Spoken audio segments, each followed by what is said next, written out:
In the relentless whirlwind of modern existence, where time is a currency and productivity is the measure of success, the notion of dolce far niente emerges like a gentle whisper in the cacophony of life. This Italian phrase, translating to "the sweetness of doing nothing," stands as a poignant reminder that there is inherent value in simply being present and savoring the current moment. In this bustling era of constant movement and perpetual striving, let us embark on a journey to explore the profound philosophy embedded in the art of dolce far niente.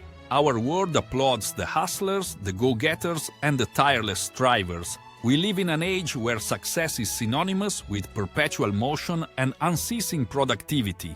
The societal narrative tells us to keep moving forward, to climb the ladder of success, rung by rung, and to embrace the grind. However, in the relentless pursuit of these ambitions, we risk overlooking the quieter joys of life. Picture a lazy afternoon under the shade of a tree, the sun gently kissing your face and a light breeze orchestrating a delicate dance with the leaves.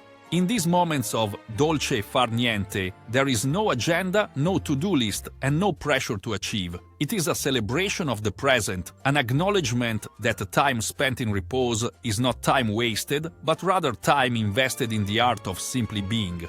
In a world captivated by the allure of multitasking and constant connectivity, the act of doing nothing seems almost revolutionary. Dolce far niente challenges the conventional wisdom that our worth is measured by our output. Instead, it beckons us to appreciate the beauty of presence, to be fully engaged in the here and now, liberated from the shackles of perpetual busyness. By embracing the sweetness of doing nothing, we create space for reflection and introspection. In the quietude of these moments, we may discover profound insights, hidden passions, and a deeper connection with our inner selves. Dolce far niente invites us to slow down, to listen to the whispers of our own thoughts, and to cultivate a richer understanding of our desires and dreams. Paradoxically, in the act of doing nothing, we may find a wellspring of creativity and innovation.